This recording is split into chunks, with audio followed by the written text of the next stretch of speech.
കർത്താവായ യേശു ക്രിസ്തുവിനെ അവന്റെ അപ്പന്മാർ ആലയത്തിലേക്ക് കൊണ്ടുവരുമ്പോൾ ആ ശിമിയോൻ എന്നതായ ഒരു വയോധികനായ പ്രായജനായ മനുഷ്യൻ അതെ കണ്ടിട്ട് ആ ശിശുവിനെ കൈകളിൽ എത്തി ഇപ്രകാരം ദൈവത്തെ നോക്കി പറയുന്നു, നാഥാ, നീ ഒരുക്കിയിരിക്കുന്ന സകല ജാതികൾക്കും നീ ഒരുക്കിയിരിക്കുന്ന രക്ഷ എൻ്റെ കണ്ണ് കണ്ടുവല്ലോ.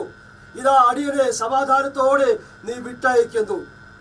പ്രിയ ദൈവമക്കളെ, കർത്താവായ യേശു ക്രിസ്തുവിനെ കാണാതെ സമാധാനത്തോടെ ഈ ലോകത്തിൽ നിന്ന് ഒരു മനുഷ്യനും കടന്നു പോകുവാൻ കഴിയുകയില്ല. കർത്താവായ യേശു ക്രിസ്തുവിനെ കൈക്കൊണ്ട അവന്റെ ആത്മാവിൽ അത് നടത്തപ്പെട്ട അവനായി ജീവിക്കുന്ന ഒരു മനുഷ്യന് മാത്രമേ ഈ ഭൂമിയിൽ സമാധാനത്തോടെ കടന്നു പോകുവാൻ സാധിക്കൂ. എന്നെ കേൾക്കുന്ന ആരെങ്കിലും അതെ ഈ വിശ്വാസത്തിൽ ഈ പ്രത്യാശയിൽ അതെ ആയിത്തീർന്നില്ല എങ്കിൽ ഒരു സന്ദർഭത്തിൽ ഈ മാതാവിന്റെ ഈ അന്ത്യശുശ്രൂഷയുടെ സന്ദർഭത്തിൽ ഞാനൊന്ന് ഓർമ്മപ്പെടുത്തട്ടെ. മരിക്കുന്നതിന് മുൻപേ ശിമിയോനോട് ദൈവത്തിന്റെ ആത്മാവ് പറഞ്ഞു, നീ അതെ കർത്താവായ യേശു ക്രിസ്തുവിനെ കാണും മുൻപേ, നീ കർത്താവിനെ കാണും മുൻപേ നീ മരണപ്പെടുകയില്ല. മരിക്കുന്നതിന് മുൻപ് കർത്താവിനെ കാണുവാൻ അതേ ഭാഗ്യം ലഭിച്ചു. പ്രിയരെ, ഞാൻ എൻ്റെ വാക്കുകളെ നിർത്തുന്നു. അതെ, നാം മരിക്കുന്നതിന് മുൻപ് കർത്താവായ യേശു ക്രിസ്തുവിനെ മുഖാമുഖമായി കാണണം. കർത്താവിനെ കാണുക എന്ന് പറയുമ്പോൾ അവനെ അറിയുക. ആ സക്കായി കർത്താവിനെ കാണുവാൻ വാഞ്ചിച്ചു. എന്നാൽ കർത്താവ് അവനോടുകൂടെ പാർക്കുവാൻ അവന്റെ ഭവനത്തിൽ ചെല്ലുന്നു. മാത്രമല്ല, അവന് അബ്രഹാമിന്റെ മകനായാൽ അവന്റെ ജീവിതത്തിന് ഒരു രക്ഷയെ ദൈവം ദാനം ചെയ്യുകയാണ്. കർത്താവായ യേശു ക്രിസ്തുവിനെ കാണുന്നവരൊക്കെയും ആ രക്ഷയെ പ്രാപിക്കണം. ഈ ലോകം ഇങ്ങനെ നിലനിൽക്കുകയില്ല. ഈ കാലഘട്ടങ്ങളെല്ലാം മാറിപ്പോകും. ഒരു അന്ത്യ നാഴിക വരുന്നു എന്ന് നാം അറിഞ്ഞുകൊള്ളണം. ആകയാൽ നമ്മുടെ മരണത്തിന് മുൻപേ കർത്താവായ യേശു ക്രിസ്തുവിനെ സ്വന്തം രക്ഷിതാവായി സ്വീകരിപ്പാൻ, മാനസാന്തരപ്പെടുവാൻ, നമ്മുടെ പാപങ്ങളെ ഏറ്റുപറഞ്ഞുകൊണ്ട് അവന്റെ രക്തത്താൽ, യേശുവിന്റെ രക്തത്താൽ നമ്മുടെ പാപങ്ങൾ കഴുകപ്പെട്ട ജലസ്നാനം എന്നതായ ദൈവിക ആലോചനയ്ക്ക്, ദൈവിക സത്യത്തിന് നാം നമ്മെ സമർപ്പിച്ച വേർപെട്ട പരിശുദ്ധാത്മാവിനെ കാത്തിരുന്ന് പ്രാപിച്ച ആത്മാവിൽ വേർപാടോടും വിശുദ്ധിയോടും പ്രത്യാശയോടും ജീവിക്കുന്നു എങ്കിൽ ഈ പ്രിയ മാതാവ് കടന്നുപോയ ആ പ്രത്യാശയിൽ നമുക്കും കടന്നു പോകുവാൻ ഇടയായിത്തീരും. നമുക്ക് ഒരു നിമിഷം കണ്ണുകളെ അടയ്ക്കാം. നമ്മുടെയും കടന്നുപോക്ക് എപ്പോഴെന്ന് അറിയുന്നില്ല. ഈ സംസാരിക്കുന്ന ഞാനോ കേൾക്കുന്ന നിങ്ങളിലോ ആരാണ് അടുത്ത സന്ദർഭത്തിൽ ഈ ലോകത്തിൽ നിന്ന് മാറ്റപ്പെടുന്നതെന്ന് അറിയുന്നില്ല. എന്നാൽ എങ്ങനെ നാം മാറ്റപ്പെട്ടാലും, ഏതവസ്ഥയിൽ മാറ്റപ്പെട്ടാലും, എന്ന് തന്നെ നാം മാറ്റപ്പെട്ടാലും നമ്മുടെ ആത്മാവ് ആ സ്വർഗത്തിൽ ഒരു നിശ്ചിതമായ സ്ഥലത്ത് കാണപ്പെടണം. കർത്താവ് നമുക്കായി ഒരു വാസസ്ഥലം ഒരുക്കുവാൻ കടന്നുപോയിരിക്കുന്നു. പിന്നെയും വന്ന് ഞാൻ നിങ്ങളെ എൻ്റെ അടുക്കൽ ചേർത്തുകൊള്ളുമെന്ന് അതേ ദൈവം നമ്മോട് അരുളി ചെയ്യുന്നു. ദൈവം നമുക്കൊരു പ്രത്യാശ തന്നിട്ട് പോയിരിക്കുകയാണ്. എന്താണ് ആ പ്രത്യാശ? കർത്താവ് താൻ ഗംഭീരനാദത്തോടും പ്രധാന ദൂതന്റെ ശബ്ദത്തോടും ദൈവത്തിന്റെ കാഹളത്തോടും കൂടെ സ്വർഗത്തിൽ നിന്നിറങ്ങി വരും. ക്രിസ്തുവിൽ മരിച്ചവർ മുമ്പേ ഉയർത്തെഴുന്നേൽക്കും. പിന്നെ ജീവനോടെ സാക്ഷിക്കുന്ന നാം അവരോട് ഒരുമിച്ച് ആകാശത്തിൽ കർത്താവിനെ എതിരേൽപ്പാൻ മേഘങ്ങളിൽ എടുക്കപ്പെടും. ഇങ്ങനെ നാം കർത്താവിനോട് കൂടെ അതേ നിത്യമായി വസിക്കും. ആ പ്രത്യാശയാൽ നമുക്ക് നമ്മെ തന്നെ സമർപ്പിക്കാം. ഈ പ്രിയ മാതാവിന്റെ അന്ത്യ ശുശ്രൂഷയെ തുടർന്ന് ഫെയ്ത്തോമിൽ നടക്കുന്നതായ വിശ്വാസവനത്തിൽ നടക്കുന്നതായ ആ ശുശ്രൂഷകളെ കർത്താവ് മാനിക്കേണ്ടതിനായി നമുക്ക് സ്തോത്രം ചെയ്യാം. ഏവരും ആ ക്രിസ്തീയ പ്രത്യാശയാൽ നിറയപ്പെടുവാൻ ഇടയായി തീരേണ്ടതിനായി സ്തോത്രം.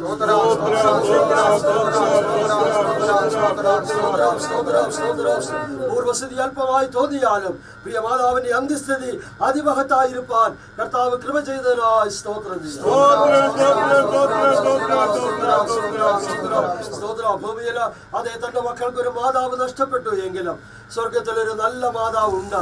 ഒരു നല്ല പിതാവ് സ്വർഗത്തിലെ ആ നല്ല മാതാവും പിതാവും കർത്താവായ യേശു ക്രിസ്തുവത്രേ. ആ സർവശക്തനായ ദൈവം തന്റെ മക്കളെ ആശ്വസിപ്പിച്ച് ധൈര്യപ്പെടുത്തണം, പ്രത്യാശയ്ക്കായി ഒരുക്കിക്കൊള്ളേണ്ടതിനായി സ്തോത്രം.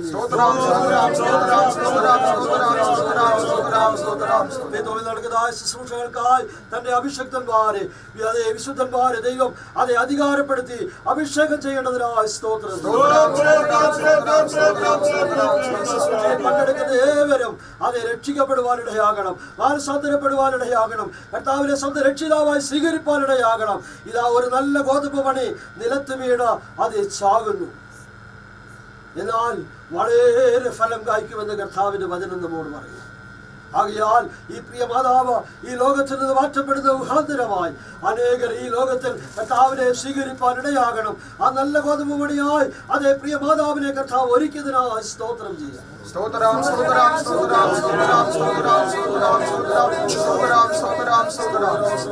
ഇവിടത്തേക്കും ഇപ്പോൾ നാം വിശ്വാസവനത്തിലേക്ക് കൊണ്ടുപോകുന്നു. വഴിയിൽ വാഹനത്തിൽ യാത്രയിൽ കൂടെ ഇരിക്കേണ്ടതിനായി സ്തോത്രം.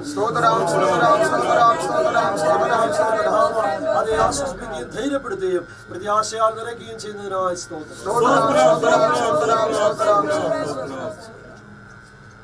കർത്താവേ, നല്ല പിതാവേ, നന്ദിയോടെ സ്തോത്രം ചെയ്യുന്നു. കർത്താവേ, സ്തുതിക്കുന്നു. പ്രിയ മാതാവിൽ കർത്താവെ അവിടുന്ന് ആരംഭിച്ച നല്ല പ്രവൃത്തി ക്രിസ്തുവിന്റെ നാളോളം തികയ്ക്കുവാൻ അവിടുന്ന് ശക്തനായ ദൈവമായിരിക്കാൻ കഴിഞ്ഞ ദിവസം കർത്താവെ ഈ ഭൂമിയിൽ തന്റെ പ്രവൃത്തിയെ തികച്ച തന്റെ നല്ല കൂലിക്കും പ്രതിഫലത്തിനുമായി തന്റെ ആത്മാവിനെ ഒരുക്കിയതിനായി നന്ദിയോട് സ്തോത്രം. ഈ ഭൂമിയിൽ കർത്താവെ നന്നേ ചെറിയ പ്രായത്തിൽ കർത്താവായ യേശു ക്രിസ്തുവിനെ കണ്ടെത്തുവാൻ, കർത്താവായ യേശു ക്രിസ്തുവിനെ സ്വന്തം രക്ഷിതാവും കർത്താവുമായി സ്വീകരിപ്പാൻ, അവന്റെ രക്തത്താൽ പാപങ്ങൾ കഴുകപ്പെട്ട, മാനസാന്തരപ്പെട്ട, ജലസ്നാനം സ്വീകരിച്ച, കാത്തിരുന്ന പരിശുദ്ധാത്മാവിനെ പ്രാപിച്ച അതേ വേർപെട്ട വിശുദ്ധന്മാരോടുകൂടി ഈ അപ്പോസ്തോലികമായ സത്യത്തിൽ അവസാനത്തോളം നിലനിൽപ്പാൻ, അതേ നല്ലവോർ പൊരുതി ഓട്ടം തികച്ച വിശ്വാസം കാത്തുകൊള്ളുവാൻ പ്രിയ മാതാവിന് കർത്താവേ നീ കൃപ ചെയ്തതിനായി സ്തോത്രം. ഈ ഭൂമിയിൽ അനുഗ്രഹിക്കപ്പെട്ടതായ ഒരു കുടുംബജീവിതം നൽകി മക്കളെയും മരുമക്കളെയും കൊച്ചുമക്കളെയും എല്ലാം കണ്ട കർത്താവേ, സന്താനങ്ങളെ കണ്ട, തലമുറകളെ കണ്ട അതേ ദൈവികമായ ആശീർവാദങ്ങളെയും അനുഗ്രഹത്തെയും അനുഭവിപ്പാൻ തക്കവണ്ണം ദൈവത്തോട് സഹായിച്ചതിനായി നന്ദിയോട് സ്തോത്രം. ഈ ഭൂമിയിൽ കർത്താവേ നിന്നെ മഹത്വപ്പെടുത്തിയിരിക്കുന്നു. കർത്താവേ സ്തോത്രം. കർത്താവായ യേശു ക്രിസ്തു പറഞ്ഞതുപോലെ ഈ ഭൂമിയിൽ അതേ ഞാൻ നിന്നെ മഹത്വപ്പെടുത്തി, നീ എനിക്ക് ചെയ്യുവാൻ തന്ന പ്രവൃത്തി തികച്ചിരിക്കുന്നു. ഈ പ്രിയ മാതാവും ചെയ്യുവാൻ കൊടുത്തതായ പ്രവൃത്തി തന്റെ ജീവിതത്തിൽ അവസാനത്തോളം തികച്ച നല്ല പ്രതിഫലത്തിനായി കരേറിപ്പോയിരിക്കുന്നു.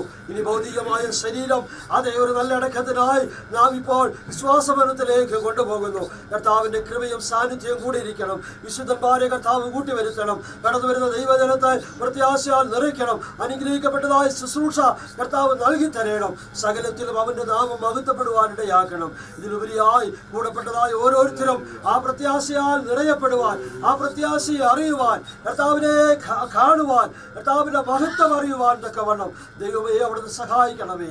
ശുശ്രൂഷകളെല്ലാം ദൈവം ഭാരമേറ്റ അനുഗ്രഹമാക്കിക്കൊള്ളണമേ. കാലാവസ്ഥയെല്ലാം അനുകൂലമാക്കണമേ എന്ന് പ്രാർത്ഥിക്കുന്നു.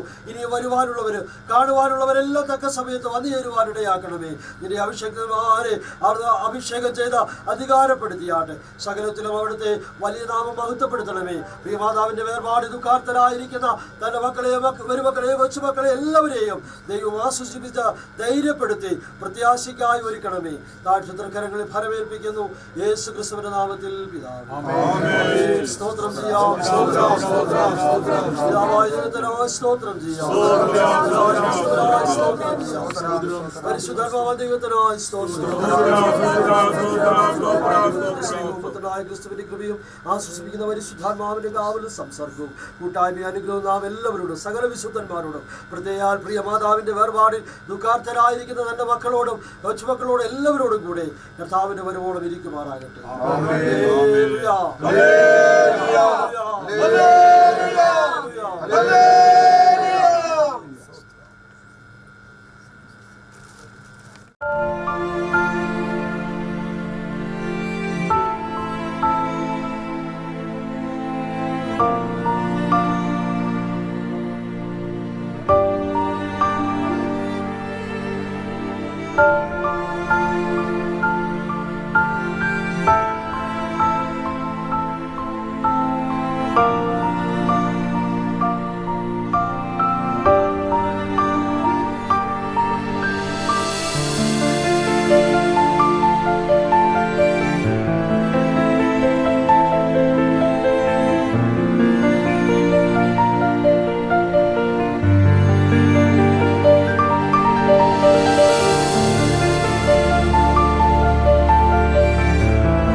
When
இதற்கான கர்த்தர் கொடுத்த கிருபைக்காகவும் இந்த பரிசுத்த ஐக்கியத்தை கொண்டு வந்து சேர்த்து தேவனுடைய கரத்தில் தம்முடைய ஆவி ஒப்புக்கு கற்றுக் கொடுத்த கிருபைக்காக சோதரிப்போம்.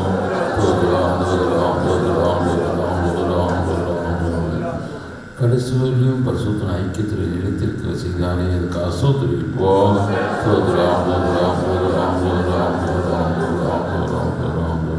கர்த்தர் இவருடைய ஆரம்பத்தை காட்டும் முடிவு ஆசிரியமாக சம்பூர்ணமாக நடக்க கத்த உதவி செய்து அதுக்காக சோதரிப்போம்.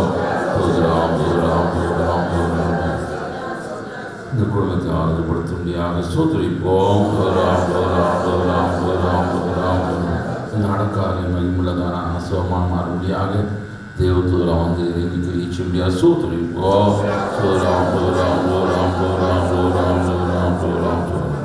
மோசை மறித்த பின்பு அவருடைய திருநோக்க நிறைவு கத்த உதவி செய்ய முடியாது சோதரிப்போம். கணத்து மகிமை திருத்ததைய கத்துக்கு சேர்த்து சோதரிப்போம். அன்பும் இறக்கும் பரிசுத்தம் உள்ள பிதாவையும் என்று துதிக்கிறோம். ராஜாதி ராஜா கர்த்தாதி கர்த்தா தேவா தேவன் வானம் எனக்கு சிங்காசம் பூமி எனக்கு மாதவடிமாய் இருக்கிற சொன்ன தேவன் கர்த்தாவே இந்த மேன்மையான பெரிய மகாபலி தேவன் ஆண்டவரே எங்கள் மத்தியில் வாசம் பண்ண முடியும். தொடர்ந்து கிருவிக்கார கொடுத்து கர்த்தாவை தொடர்ந்து எல்லா காரியங்களையும் கற்று பொறுப்படும் வரவர்களாக கொண்டு வாரும். இதன் மூலம் இயேசு நாம் பயன்படுத்தக்கதாக கற்று உதவிச்சு இயேசு கிறிஸ்து நீ நாமத்தில் ஜெபிக்கும் நல்ல பிதாவே ஆமென்.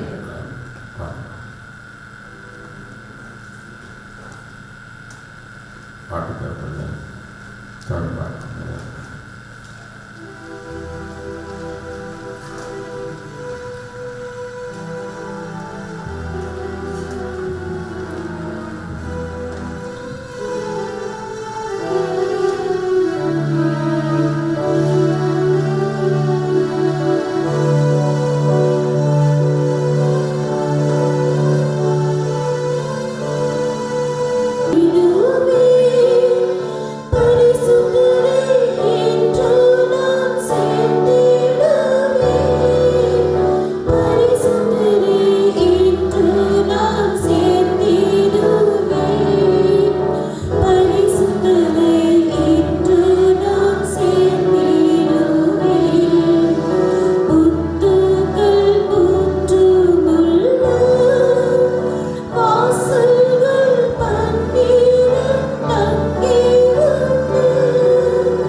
நீங்கள் என்னோடு சேர்ந்தவர்கள் தேவனுடைய நாமத்தை நன்றாக உயர்த்தலாம், உங்களுக்கு நன்மை செய்கிறோம் என்றெல்லாம் சொன்னார்கள். ஆனால் தாய் சொன்ன ஒரே வார்த்தை, எனக்கு உன்னுடைய பணமோ உன்னுடைய புகழோ அல்லது நீ அதை எதை செய்வாய் அதை செய்வாய் என்று சொல்லி நீ என்னை சொல்லலாம், ஆனால் அதுக்கு மேன்மை இல்லை, அது எனக்கு விருப்பம் இல்லை. மேன்மையான சபை, உன்னதமான சபை, பரிசுத்தவான்கள் சபை. சத்தியம் இங்கே தான் இருக்கிறது. இதான் மேன்மையான சபை, இதுதான் சத்தியத்தின் சபை. பரிசுத்தவான்கள் ஆரம்பித்த சபையில் தான், இங்கே தான் சத்தியம் இருக்கிறது. இங்கே ஜீவித்தால் தான் பரலோகம் போக முடியும். இதுதான் உன்னதமான சபை என்று சொல்லிவிட்டார்கள். இனிமேல் நீங்கள் அழைக்க வர வேண்டாம் என்று சொல்லிவிட்டார்கள். அப்படியாக அந்த நாள் முதல் இந்த நாள் வரையும் இந்த சத்தியத்தில் உறுதியாக இருந்தார்கள். அந்த நாட்களிலே பாபுச்சேனும் மேத்திச்சேனும் மிலிட்ரியில் இருந்தார்கள். ஜோனியும் மற்ற 4 சகோதரர்களும் அவர்கள் வாலிப நாட்கள் இருந்தார்கள். ஆனாலும் நம்முடைய உறுதி நிமித்தமாக தொழிலுக்கு வைராக்கியமாக நின்று சத்தியத்துக்கு உறுதியாக நின்றார்கள். அதுபோல சில விசுவாசிகளும் கூட இந்த சத்தியத்துக்கு இதுவரையும் உறுதியாக இருக்கிறார்கள். அது விசேஷமாக சொல்ல போவதென்றால் பெருமாமலையிலும் இதே அமைச்சர் பேருள்ளவர் குஞ்சமச்சியில் அமைச்சிருந்தார்கள். அவர்களும் இதே போல சத்தியத்துக்காக வைராக்கியம் நின்றார்கள். இன்று அவருடைய பிள்ளைகளும் இந்த அமைச்சருடைய பிள்ளைகளும் பேர பிள்ளைகளும் இன்றும் சத்தியத்துக்காக ஜீவித்தார்கள். பல தேசங்கள் இருந்தாலும் கூட கர்த்தருக்காக வைராக்கியமாக இந்த சத்தியத்துக்காக உறுதியாக இருக்கிறார்கள். இந்த அம்மாச்சி எப்படி வைராக்கியம் இருந்தார்களோ, பரிசுத்தவான்கள் ஐக்கியத்தில் இருக்க வேண்டும், உன்னதமான இடத்துக்கு போக வேண்டும், தேவன் நாமும் இந்த இடத்தில் உயர்த்தப்பட வேண்டும், தேவனுடைய சபை இந்த இடத்தில் கட்டப்பட வேண்டும் என்றான ஒரு வாஞ்சையோடு தாகத்தோடு பரிசுத்தவான்கள் தோல் கொடுத்து அவர்கள் ஊழியத்துக்காக வைராக்கியம் நின்றார்கள். அதுபோல நாங்களும் கூட இனி வரும் நாட்களும் நானும் என் குடும்பமும் என் சந்ததிகளும் தேவனுடைய சபையாரும் இந்த தேசத்தில் உள்ள அநேக ஆட்களை கொண்டு வந்து கர்த்தர் வைராக்கியமாக ஜீவிக்க கர்த்தர் உதவி செய்யும்படியாக பரிசுத்தவான்களும் தேவ ஜனங்களுக்காக ஜெபிக்கும்படி கேட்டுக்கொண்டு சாட்சி மொழிகளை கர்த்தர் ஸ்தோத்திரம்.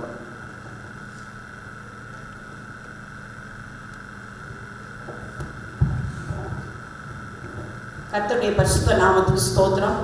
கர்த்தர் என்னையும் உங்கள் நடுவில் சாட்சியாக நிறுத்தினதுக்காக நான் கர்த்தரை நன்றியுள்ள இதயத்தோடு ஸ்துதிக்கிறேன், ஸ்தோத்தரிக்கிறேன்.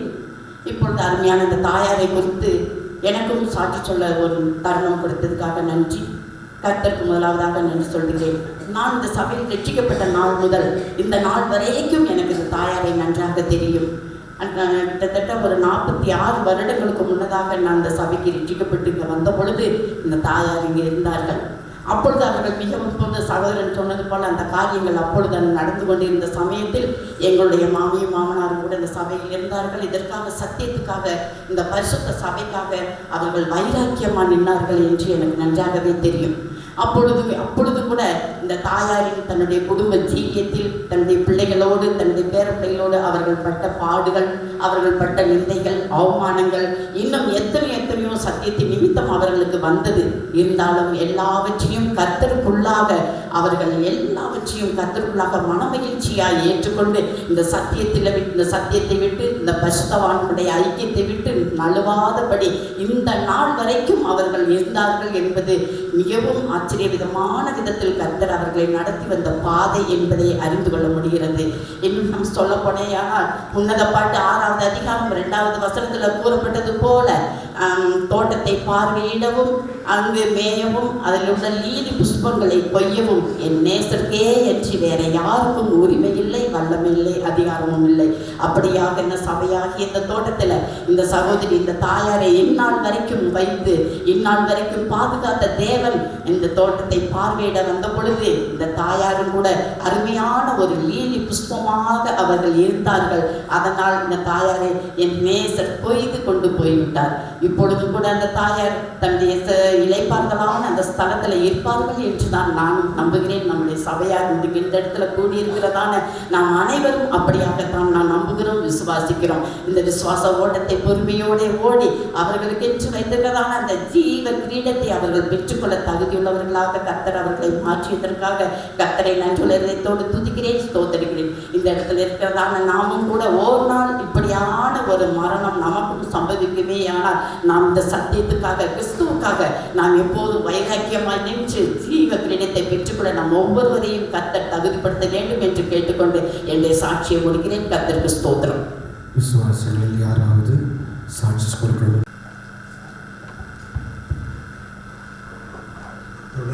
ஸ்தோத்திரம்.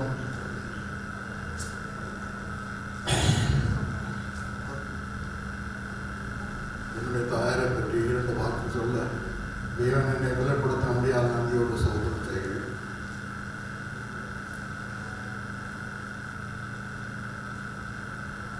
ரெண்டு நாளைக்கு முன்னால் தான்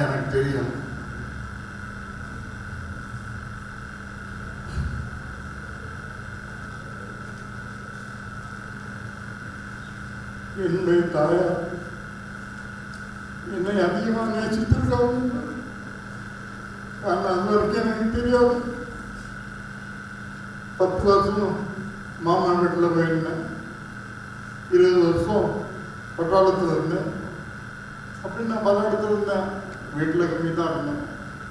ஆனால் எந்த தாயாருடைய 9 பிள்ளைகளில் எல்லாரையும் ஒரு போல தான் நேசித்தார். அதனால் நானும் அதை பற்றி ஒன்றும் நினைக்கல, என்னை அப்படி நேசிப்பாங்க. ஆனால் சின்ன வயசில் நான் ஒரு புத்தியில்தான் இருந்தேன். படிக்க சொன்னாங்க, படிக்க தராது. எனக்காக வேண்டி அவங்க மலையாளமே படித்து வந்தவங்க தமிழ் படிக்க ஆரம்பித்தாங்க. எனக்கு பாடம் சொல்லி தரதுக்காக அப்படி எனக்காக பாடம் விட்டுட்டாங்க. என்னோட புத்தியினத்தை மாற்றுறதுக்காக சாயங்காலத்தில் ஜபத்தில் பக்கத்தில் இருக்கிற வச்சு காரியங்களை சொல்லுவாங்க. இதெல்லாம் நான் கேட்டிருக்கேன். ஆனால் எதுக்காக அப்படின்றது நான் அப்போ யோசனை பண்ணேன். அப்புறம் தான் எனக்கு தெரியுது, நான் ஒரு புத்தியினம் சின்ன வயசில் எனக்கு ஒன்றும் அறிவும் கிடையாது, ஒன்றும் கிடையாது. மந்த புத்திக்காரன்னு சொல்லுவாங்க. காரணம் ஒன்று பொருள் வாங்க சொன்னாங்கன்னா ரோட்டில் உட்காந்து ஒரு போலீஸ் வந்தால் ஓடி வந்துடுவேன், திருப்பி வீட்டுக்கு வந்துடுவேன். என்னோட திருப்பி வந்துட்டேன், போலீஸ் வருது, நான் எதுக்கு பயமாக இருக்கேன். ஒன்றே நீ என்னை திருடுனியா ஏதாவது சொல்லுவோம், அதெல்லாம் இல்லை, போக மாட்டேன். அந்த மாதிரி நிலைமையில் இருந்து எனக்கு உட்கார வச்சு புத்தி சொல்லிக்கிட்டே இருப்பாங்க. அப்படி இருந்தார் கருத்தர் நான் சொல்கிறாங்க. நான் அப்படி ஒன்றும் நினைக்கவே இல்லை. 2 நாளைக்கு முன்னால் அடிக்கடி விசாரிச்சுக்குவேன். என்னுடைய சகோதரமாக விசாரிச்சுட்டேன், அம்மா எப்படி இருக்காங்க, அம்மா எப்படி இருக்காங்க. காரணம் நான் குளிர் காலத்தில் எனக்கு பிடிக்காததுனால நான் கேரளா போயிட்டு இருப்பேன். 2-3 மாதம் அங்கே இருந்துட்டு தான் வர்றது. அவ்வளோதான் எல்லா வருஷமும். நான் 5-6 வருஷங்களாக இந்த மாதிரி தான் செய்யுது.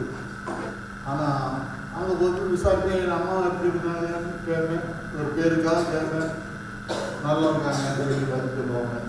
ஆனால் 3 நாளைக்கு முன்னால் விசாரிக்கும் என்னுடைய இளைய சகோதரன் சொல்லியது, ஒரு வாரமாக சாப்பிடல, தண்ணி நீர் பழம் எதுவும் குடிக்கல, பேசுகிறதும் இல்லை அப்படின்னு சொல்லி சொன்னாங்க. அவன் நான் சரி போய் பார்ப்போம் அப்படின்னு சொல்லிட்டு நான் கொட்டாரக்கிட்ட கன்வென்ஷன் முடிச்சுட்டு வரலான்னு தான் தீர்மானம் பண்ணிட்டு இருந்தேன். எல்லா வருஷம் அப்படி தான் செய்கிறது அவ்வளோதான். ஆனால் இந்த வார்த்தையை கேட்டோம்னா சரி நம்ம போய் பார்த்துருவோம் அப்படின்னு நினச்சி நான் அங்கே ஜெபம் பண்ணி பாஸ்டர்கிட்ட ஜெபம் பண்ணிட்டு நான் வந்தேன். வந்து வீட்டுக்கு வந்து வீட்டில் போய் அம்மாவை பார்த்தா என்னுடைய இளைய சகோதரனுடைய மனைவி கூட வந்தாங்க. அவங்களும் சொன்னாங்க, இந்த மாதிரி 1 வாரம் ஆச்சு, அவங்க நீராகாரம் ஒன்றும் இறக்குறதில்ல, ஒன்றும் இது இல்லை, கண்ணு திறக்கிறது இல்லை, பேசுறது இல்லைன்னு சொன்னாங்க. அப்போ அவங்க நிலைமையை பார்த்தே ரொம்ப பரிதாபமாக இருந்தது. கையை வலது கையை கம்பளிக்கு வெளியில் மட்டும் நான் மெதுவாக முழங்கால் பிடிக்கிட்டு கையை நல்லா பிடிச்சிக்கிட்டு சோத்திர சோத்திர சோத்திர சோத்திர சோத்திர சோதரன்னு சொல்லிக்கிட்டு இருந்தேன். அவங்க கண்ணை திறந்து என்னை உத்து பார்த்தாங்க. உத்து பார்த்துட்டு முதல்ல பாவு அப்படின்னு கூப்பிட்டாங்க. என்னம்மா எப்போ வந்தேன்னு கேட்டாங்க. எப்போ வந்தேன்னு கேட்டோம்னா இப்போ தாங்க வர்றேன். உடனே அவங்க என்ன பண்ணாங்க,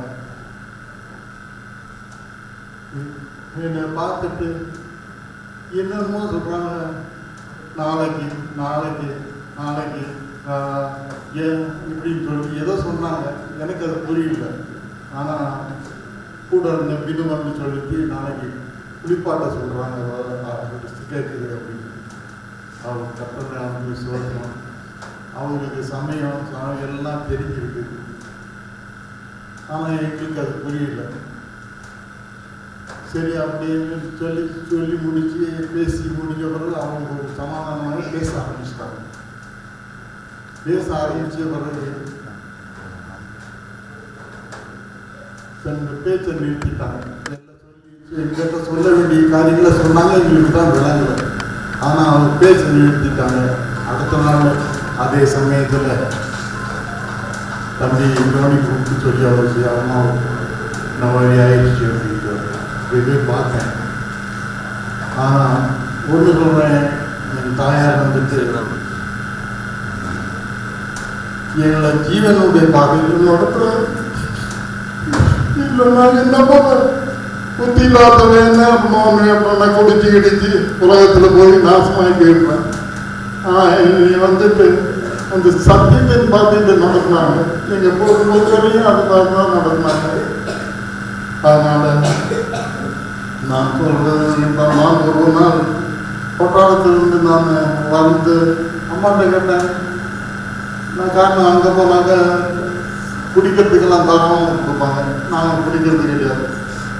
அப்போ நம்முடைய சபையினுடைய ஒழுங்கு ஜனங்கள் இதெல்லாம் பட்டு கற்று அந்த வார்த்தைகளை கேட்டு அதனுடைய என்னுடைய வாழ்க்கையில் அந்த மாதிரி உள்ள வராதபடி வந்து என்னை காத்துக்கொள்வதற்காக சத்திய வேதத்தை படிக்கிறதுனாலையும் எனக்கு திருப்பி என்னை ஜாதி திருத்துவதற்கு எனக்கு உதவி கிடைத்தது. காரணம் பட்டாளத்தில் ஊழியக்காரர் கிடையாது, எதுவும் கிடையாது. ஆனால் எங்களுக்கு வந்த போது அடிக்கடி சொல்லுவாங்க, சத்தியத்தை பற்றியே சொல்லி கொடுப்பாங்க. ஊழியக்காரர் நேசிக்கணும்னு சொல்லுவாங்க. நான் ஏசு கிறிஸ்துவ நான் பார்க்கல, ஆனால் ஊழியக்காரர் மட்டும் தான் நான் பார்க்குறேன். அதனால் ஊழியக்காரர் அதிகமாக நேசிக்கிறேன். ஊழியக்காரரை பற்றி தான் பேசுவாங்க, சத்தியத்தின் வழிகளை பற்றி பேசுவாங்க. கத்தோட நான் விசுவாசம். அப்போது அடுத்த நாள் பாருங்க, சொன்ன டைமில் கத்தர் அவருடைய அவங்களுக்கு ஒரு பிரத்யாசம் இருக்கும். அதனால் சொன்ன டைமில் வந்து தேவன் அவர்களை எடுத்துக்கொண்டாங்க. நான் ஒரு நாள் கொட்டாரத்தில் வந்தோம்னு அம்மாட்ட கேட்டேன், ஏன்னா நம்ம குடும்பம் பூரா வந்துட்டு யாக்கோவா குடும்ப சபையில் தானே போயிட்டு இருக்கோம், யாவாவுக்கு போயிட்டு இருந்தோம். அம்மா மட்டும் எப்படி இந்த பெந்தகோஸ்துக்கு வந்துச்சு அப்படின்னு கேட்டேன். அப்போ அவங்க என்கிட்ட சொன்னாங்க, 1938 நாங்கள் குடியிருக்கிற வீட்டுக்கு முன்னால் இருக்கிற அந்த ஒரு தாயார் வந்துட்டு என்கிட்ட சொன்னாங்க, சிலோனில் இருந்து ஒரு வைத்தியர் வந்திருக்காரு, அவரை ஜெபம் பண்ணி சுகப்படுத்துறாரு, அதனால் என் பிள்ளைகளை கொண்டு போகணும்னு நினைக்கிறேன், 2 பேரையும் நான் தூக்கிட்டு போக முடியாது, நீயும் வா போயிட்டு வருவோம்னு சொல்லி. அப்போது இளைய மகனை வந்துட்டு எங்கள் அம்மா தூக்கிட்டு போனாங்க. மூத்தவனை அவங்க தாயார் தான் தூக்கிட்டு வந்தாங்க. போய் அந்த பிரசங்கம்லாம் முடிஞ்ச பிறகு இவங்க போய் சொன்னபடி அந்த வார்த்தையின்படி போய் உட்கார்ந்தாங்க. உட்கார்ந்தோம்னா தலையில் கை வச்சு முதலாவது குழந்தைக்காக ஜெபிச்சார். அதுக்கு பிறகு வந்துட்டு என்னுடைய அம்மாவுடைய தலையில் கை வச்சு ஜெபிச்சார். அதே மாதிரி அந்த தாயாருடைய பிள்ளை கையில் இருந்த பிள்ளைக்காக ஜெபிச்சார். அது அப்புறம் அவங்களுக்காக ஜெபிச்சார். ஜெபிச்சுட்டு ஒரே வார்த்தை தான் எல்லாருக்கிட்டையும் சொன்னார், விசுவசிச்சால் தெய்வத்தின் மகத்துவம் நீங்கள காணும் அப்படின்னு சொல்லி சொன்னார். அப்போது இவங்கெல்லாம் பாக்கெல்லாம் வயசானவங்க இவங்கெல்லாம் 2 பேர் தான் பிள்ளைய கொண்டு போவாங்க. அப்போ திருப்பி வருமா அந்த மாதிரி இந்த மாதிரி கேட்டுச்சு. கேட்டோம்னா என்ன சொன்னார், அது உங்களுக்கு விளங்குதான், நீ கிறிஸ்தவ தானே அப்படின்னு. அப்போ அம்மா வந்து என்கிட்ட சொல்லுது, என் குடும்பத்தில் வந்துட்டு பைபிள் இருக்கு, அம்மா பைபிள் படிக்கும், அப்பா ஜாமம் வர முடிஞ்சு போச்சு. நான் வந்துட்டு என்னுடைய 20 வயசு வரைக்கும் நான் பைபிளை திறந்து பார்த்தது கிடையாது. என்னுடைய சகோதரமும் அதெல்லாம் வந்துட்டு மாதாபிதா காலத்துக்கு கீழ் படித்து ஜீவிக்கல. அவங்க இந்த சத்தியத்தில் இருக்கிறதுனால இல்லாததுனால அதிக சந்திச்சுட்டாங்க, யாருமே இருக்கல. ஆனால் நான் வந்து இந்த ஒரு வார்த்தை நிமித்தம், அந்த வார்த்தை நிமித்தம் இல்லை, இந்த அவர் சொன்ன அந்த விசுவாசத்தின் வார்த்தை நிமித்தம் தான் இருக்கிறேன். காரணம் என்ன கேட்டாக்கா, 3 நாள் கழிச்சுட்டு அந்த தாயார் வந்துட்டு என்னுடைய அம்மாவை சத்தமாக கூப்பிட்டாங்களாம். உடனே அவர் வந்து ரயில்வேல வேலை செய்கிறவர், அவர் வெளியில் வேலை செய்கிறாரு. அதனால அந்த அம்மா கூப்பிட்டோன்னா அது எந்த பதவிக்கும் அதுதான் ஓடுறது. அப்போது பார்த்தாக்க அந்த சின்ன பையன் அது வரைக்கும் நடக்காதவன் செவுத்தை பிடிச்சிக்கிட்டு நிற்கிறான். அதை பார்த்து அவங்க அம்மா சிரிக்குது, என் அம்மா கண்ணீர் விடுது. அப்பதான் தெரிஞ்சு விசுவாசம். நீ விசுவாசித்தா தெய்வத்தின் மகத்துவத்தை காணும்னு அர்த்தத்தை அவங்க புரிஞ்சுக்கிட்டாங்க. அதுக்கு பிறகு அவங்க சொன்ன வார்த்தையின்படி அங்கே இருக்கிற ஜனங்கள் கூட்ட அவங்க சொல்லி இந்த இடத்துல போய் கூடுற சிறிய கூட்டம் திருவள்ளூர்ல அங்கே போய் கூடி சத்தியத்தை அறிந்து கொண்டாங்க. அதனால் குடும்பத்தில் பெரிய பிரச்சனை உண்டானது. அதனால் எப்படியோ குடும்பமாக வந்து கொடைக்கானலுக்கு வர வேண்டியது இருந்தது. இதுதான் விசுவாசம். அவர் அன்னையிலிருந்து இதுவரைக்கும் எங்களையெல்லாம் வந்து இந்த சத்தியத்தின்ற வழியில் நடந்தாங்க. நாங்கள் பின்மாறி போகல. அவங்க எங்கே போயிருக்காங்கன்னு எங்களுக்கு தெரியும். ஆனால் நாங்கள் ஒன்றுக்கும் கவலைப்படவும் இல்லை, அழுகவும் இல்லை, கண்ணீர் விடவும் இல்லை. ஆனால் அவருடைய அந்த நிலைக்கு நாங்கள் அழுக வேண்டியிருக்கிறோம். அந்த அளவில் உலகத்தோடு போய் நாசமாகாதபடி சட்டம் அவர்களை கொண்டு எங்களுக்கு திருதி நடத்தலாம். எத்தனையோ குடும்பங்கள் நடக்கிற காரியங்கள் இன்னும் நம்ம கேட்டோம்னா சகித்து கொள்ள முடியாது. ஆகையினால எங்களை இதுவரைக்கும் நடத்துறது தாயாரை போல அநேக ஜனங்களை தேவன் எழுப்பி சிறு பிள்ளைகளையும் குடும்பங்களையும் பாதுகாக்கும்படியாக நீங்கள் யாரையும் ஜெபித்து நம்முடைய சபை பெருகும்படியாக கர்த்தர் கிருபை செய்யும்படியாக ஜெபிக்கும்படியாக கேட்டுக்கொண்டு என்னுடைய சாட்சி சொல்கிறேன். அடுத்ததாக சாட்சி பிரதர் மேத்யூ பிரதர்.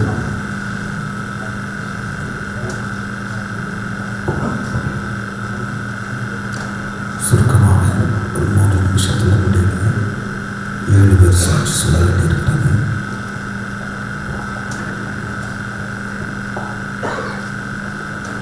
கர்த்தருக்கு ஸ்தோத்திரம். இந்த வேலையில் என்னுடைய தாயாரை குறித்து 1-2 வார்த்தைகள் மாத்திரம் சொல்லி என் சாட்சியை முடிக்க விரும்புகிறேன். அதாவது ஒரு தாய் என்பவள் தான் அந்த குடும்பத்தை நடத்த முடியும். அதே மாதிரி நாங்கள் 9 பிள்ளைகள் 1-2 இருந்தால் பரவாயில்ல. 9 பிள்ளைகளை நடத்துறது அவ்வளோ ஈஸியான வேலை இல்லை. ஆனாலும் என்னுடைய தாயார் எங்களை எல்லாம் நடத்தினாங்க. எனக்கு விவரம் தெரிஞ்சதுலேருந்து எங்கள் அம்மா ஊழியக்காரர் மேலே ரொம்ப பிரியமாக இருப்பாங்க. நான் தான் கறிக்கடையில் போய் கறி வாங்கிட்டு வருவேன். எங்கள் அம்மா குழம்பு வச்சாங்கன்னா அது தெருவே மனம் அடிக்கும். போடுறவங்க ஐயோ அந்த மலையாளத்துக்கு அம்மா வீட்டில் குழம்பு வச்சுருக்காங்க அப்படின்னு அவங்க எல்லாருக்கும் எங்கள் அம்மா கூப்பிட்டு கொடுப்பாங்க. அந்த மாதிரி கறி வாங்கிட்டு வந்து குழம்பு வச்சு ஒரு நாள் இங்கே பெய்த்தவங்க ரொம்ப கொஞ்சம் கஷ்டம். பெய்த்தவங்க உங்களுக்கு தெரியும் அந்த காலத்தில் எவ்வளோ கஷ்டம்ன்றது சொல்கிறதுக்கு ஒரு அளவே இல்லை. ஆனாலும் எங்கள் அம்மா அதிகமாக நேசிக்கிறதுனால ஊழியக்காரையும் சிஸ்டர்மான அதிகமாக நேசிப்பாங்க. என்ன செஞ்சுட்டாங்க, அது எல்லாத்தையும் எடுத்து பேக் பண்ணி பூரா இங்கே கொண்டு வந்துட்டாங்க. நான் அங்கே போய் பார்த்தா சட்டியில் பார்த்தா ஒன்று கேட்கலாம், என்னம்மா இப்படி பண்ணிட்டே, அவங்க தாண்டா நமக்கு முக்கியம், நீ அதை தெரிஞ்சுக்க அப்படின்னு. அது மாதிரி ஒரு அன்பு அவங்ககிட்ட இருந்த மாதிரி ஆண்டு ஒரு தாயன்ற அன்பு, அந்த தாயன்புக்கு ஈக்குவலாக வேறு எதுவுமே உலகத்தில் இல்லை. கர்த்தர் நம்முடைய அன்பு பாராட்டினார். அதே போல தாயாரும் ரொம்ப அன்பாக என்னை நடத்தினார். நானும் என்னுடைய வேலை ஸ்தலங்களெல்லாம் இருந்துட்டு வரும்போது எனக்கு வேண்டிய எல்லா காரியங்களையும் என் தாயார் செய்கிறாங்க. எனக்கு சின்ன வயசுலே இருந்து ஒரு பெரிய ஆளாகணும், பெரிய ஒரு ஜனங்களுக்கு ஒரு உதவி செய்கிறவனாக மாற வேணும்னு ரொம்ப விருப்பப்படுறாங்க. அப்படியெல்லாம் நான் விரும்பி இப்படியெல்லாம் இருந்துதான் நான் ஆர்மியில் போய் சேர்ந்தேன். ஆனாலும் கர்த்தர் அங்கேயும் என்னை உயர்த்தினார், எல்லாருக்கும் முன்பாக மேன்மையாக நடத்தினார். அப்போ கர்த்தர் நடத்துறதுக்கு காரணம் என்னுடைய தாயார் தான். என் தாயார் தினதோறும் ஜெபம் பண்ணவும் வேத வாசிக்கவும் செய்கிறாங்க. நான் அங்கே போகும்போது எல்லா மார்னிங்கில் ஒரு ரன்னிங் இருக்கும், 1/2 hour. எல்லாரும் ஓடிட்டு எல்லாரும் அவங்கவுங்க ரோடு போடுவாங்க. நான் மட்டும் அப்படியே ஓடி வந்து ஒரு காட்டு பக்கமாக ஒதுக்கிட்டு முழங்கால் நின்று ஆண்டவர் நோக்கி ஜெபம் பண்ணுவேன். இதெல்லாம் அந்த தாயார் கற்றுக் கொடுத்ததுனால தான். என்னுடைய தாயாரை பற்றி சொல்லணும்னா ஏராளமான காரியங்கள் இருக்கு. ஆனாலும் அன்போடு தயவோடு எங்களை நடத்தி இன்னைக்கு நாங்களெல்லாம் நல்ல ஒரு நிலையில இருக்கிறதுக்கு காரணம் என்னுடைய தாயார் தான். அதனால கர்த்தர் அவரை நடத்தினாங்க.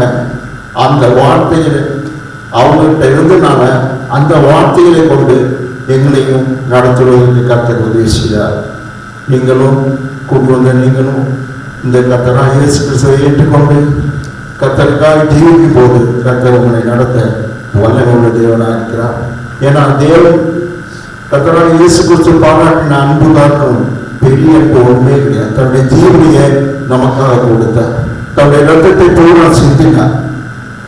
அதே போலதான் ஒரு தாய் தன்னுடைய குழந்தைக்காக வேண்டி தன்னுடைய ரத்தத்தை எல்லாம் கொடுக்கிறவளாக காணப்பட்டார். எங்க அம்மாவை பற்றி ஏராளமான காரியங்கள் உண்டு. ஆனால்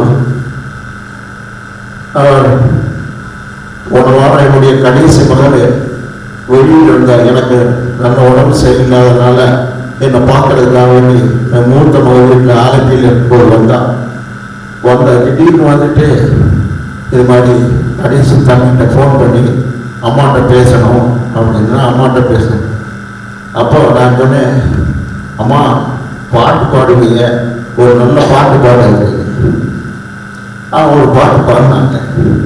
அது பாட்டெல்லாம் கேட்டு எடுத்து சரி.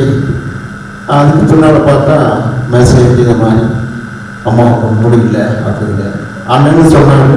இது மாதிரி முடியாமல் இருக்கு, நான் வந்து அவங்களுக்கு மாதிரி அம்மாவோட பேசி இது பண்ணியிருக்கேன், இப்போ கொஞ்சம் நல்லா இருக்காங்க அப்படின்னு. அதாவது நல்ல பிரகாசமாக ஒரு விளக்கு ஏறிங்க அது சீக்கிரமாக அணைய போகுன்ற மாதிரி அன்னைக்கு நல்ல பிரகாசமாக இருந்திருக்காங்க. ஆனால் அடுத்த நாள் இறந்துட்டாங்க. நாங்களும் நேற்று ராத்திரி ஒரு 9 மணிக்கு அங்கேருந்து இங்கே கொடைக்கானல் வந்து சேர காலையில் 5:30 மணி ஆயிடுச்சு. ஆனாலும் நீண்ட ஒரு யாத்திரை. அந்த யாத்திரையெல்லாம் கர்த்தர் கூட இருந்தார். எங்கள் எல்லாரையும் சந்தோஷமாக கொண்டு வந்து என்னுடைய தாயாரை தானம் அடக்க ஆராதனை பங்கு கொள்ளவும் அவர் கடைசி நிலவங்களை பார்க்கவும் கர்த்தர் உதவி செய்தார். அதற்காக என் தேவனுக்கு நன்றி செலுத்தி என் சாட்சியை முடிக்கிறேன். கர்த்தருக்கு ஸ்தோத்திரம். அடுத்ததாக பிரதர் ஜான் தாமஸ் மிச்சினுடைய அடுத்த மகன் பிரதர் ஜான் தாமஸ்.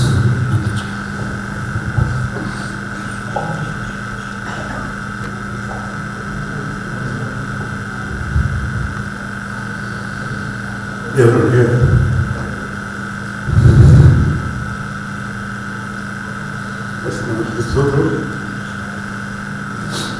எங்கள் அம்மா இந்த கொடைக்கானல் நாங்கள் வந்து 88 வருஷங்கள் ஆயிடுச்சு. பரதேசிலாம் 8-9 பிள்ளைல அம்மா ஆளாச்சு, படிக்க வச்சு மென்மையான நிலவில் கொண்டு வந்தாங்க. வீட்டிலேயே அதிகமாக எங்கள் அம்மாவுக்கு அடி வாங்கினவே நான் தான். ஏன்னா நான் கீரை சுட்டித்தரவோம் வேண்டாத வேலைகள் வந்து எங்கள் அம்மா அதிகமாக என்னை அடித்து தொந்தரவு பண்ணுவாங்க. ஆனால் எல்லா பிள்ளைகளையும் காட்டணும் எங்கள் அம்மா ஒட்டி இது வரைக்கும் நான் நண்டதே கிடையாது. இத்தனை ஆண்டு காலம் எனக்கு 70 வயசு ஆகும்.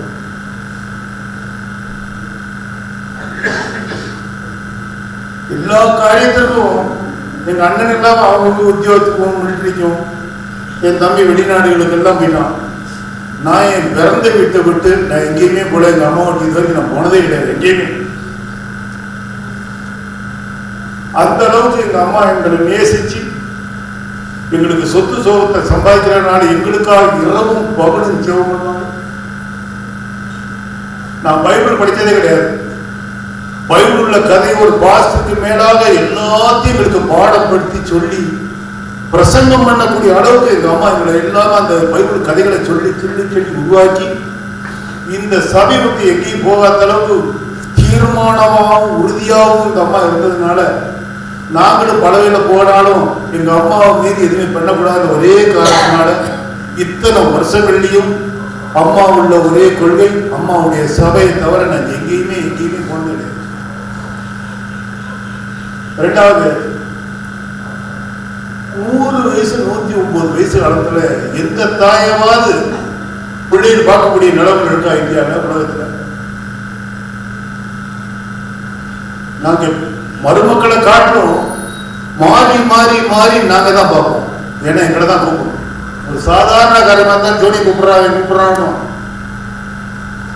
ஏன்னா எல்லா காரியத்தையும் ஆண் பிள்ளைங்க வந்து பெண் பிள்ளைகளை காட்ட நாங்கள் அதிகமா எங்க தாயை நேசிச்சதுனால தேச ஒரு அசைவு இருந்தாலும் சரி, எல்லாரும் வேலை வெட்டி பார்க்குறவங்க, கடவுள்ளவங்க, தொழில் பார்க்குறவங்க இருந்தாலும் எங்களுக்குள்ள ஒரு சித்து மாதிரி பண்ணிட்டு இத்தனை மணிக்கு ஒருத்தன் கடை என் தம்பி கடைக்கு போனோன்னு என் சின்ன நடுவில் இருக்க தம்பி வந்து அவர் போனதுலேருந்து அவன் எந்த வேலையும் போக மாட்டான். அவன் வீட்டில் போய் கூட கஞ்சி குடிக்க மாட்டான்.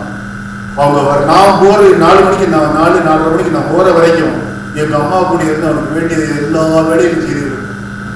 ஆனால் தேவன் அதிகமாக எங்கள் அம்மாவை நேசிக்கிறதுனால பிள்ளைகள் எல்லாமே கடைசி வரைக்கும் அம்மாவை புரியாமையே கூடியே சுத்தி சுத்தி சுத்தி சுத்தி அவனுக்குள்ளேயே தான் கிடந்திருக்கும்.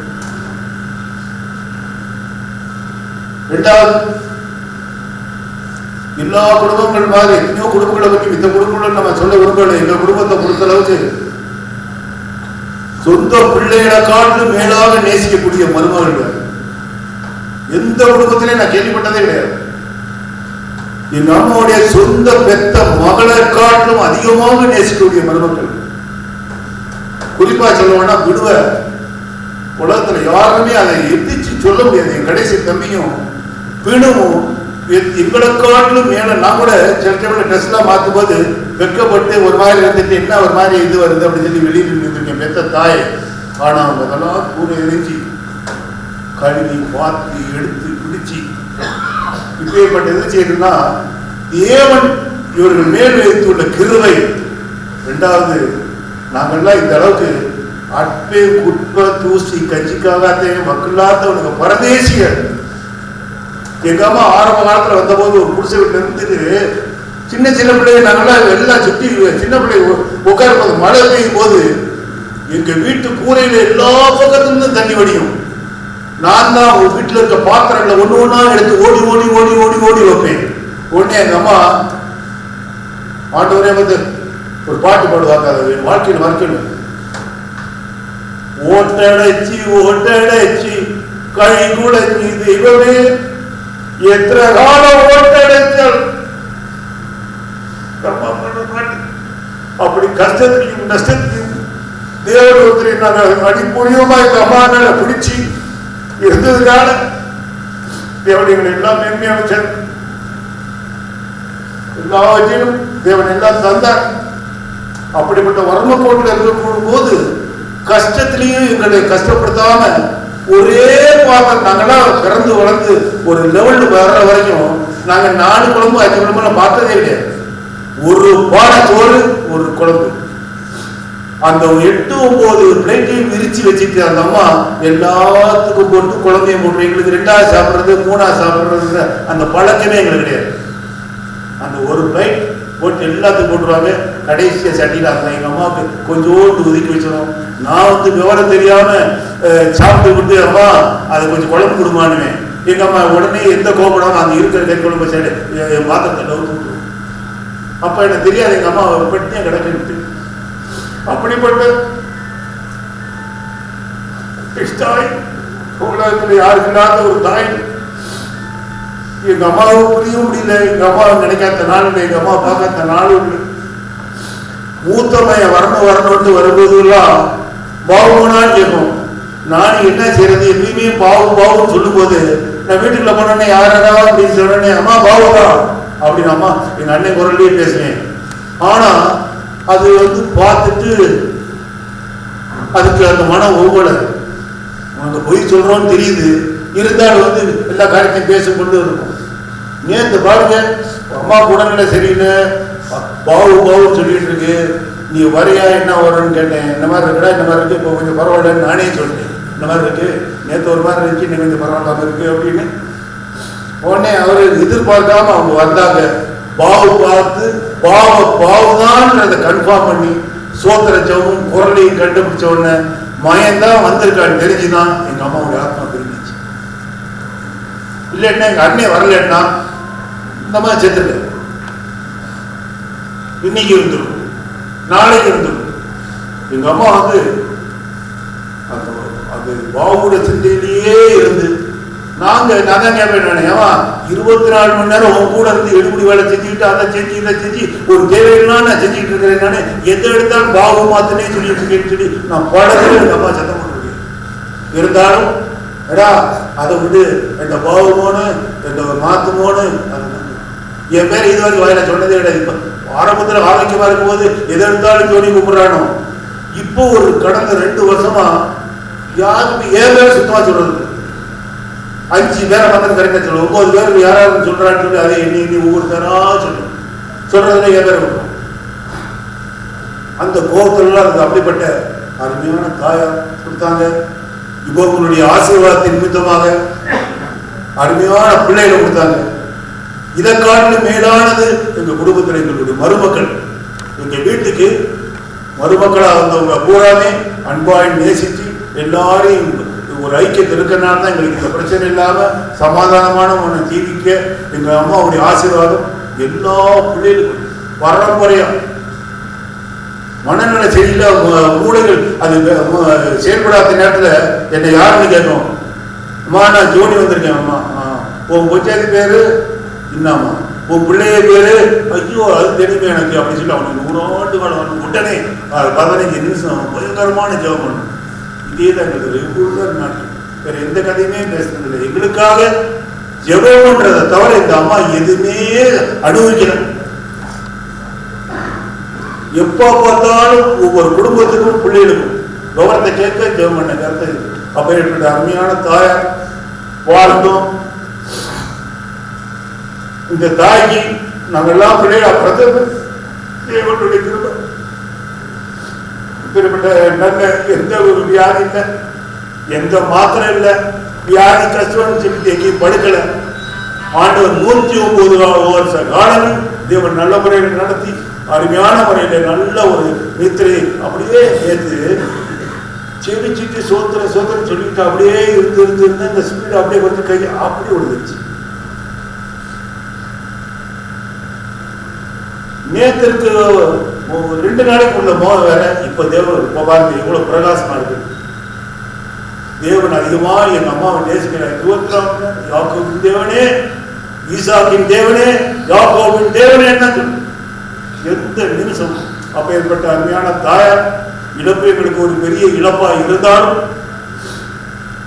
எங்கள் குடும்பத்துக்கு எங்கள் வம்சத்துக்கே எங்க அம்மா நிமித்தம் ஒரு ஆசீர்வாதமும் ஆயுளும் தேவன் தந்தார். அதற்காக தேவனை ஸ்துதிக்கிறேன். இந்த அடக்காரதனையில எல்லோரும் வந்ததுக்கு நன்றி. எங்க அம்மாவுடைய ஆசை பிரகாரம் அவங்க சாருக்கு முன்னாடி ஒரு 15 நாளைக்கு முன்னாடி புது துணி போடும்போது என்ன நினைச்சாங்கன்னு தெரியல. அவங்களுடைய வீட்டில் இருந்த பாவாடை சட்டை உள்ள போல எல்லாத்தையும் எடுத்து என் சம்சாரத்தை மறுபாட்டை கொடுத்து இதை நல்லா கழுவி தேய்ச்சி அடிச்சு வெயி, நான் 4 மணிக்கு இறந்துனா இதை தவிர புதுசு எதுவுமே நீங்க யாரும் போடக்கூடாது, நான் எடுத்து வச்சதெல்லாம் போடணும்னு சொன்னதுனால தான் அதையே நாங்கள் அப்படியே தூரோட வச்சிருந்தோம். நேற்று அதை எடுத்து தேவன் முன்கூட்டி எல்லாம் செய்தார். என் தாயார் மனதில் அதுக்கு நன்றி சொல்லிக்கிறேன்.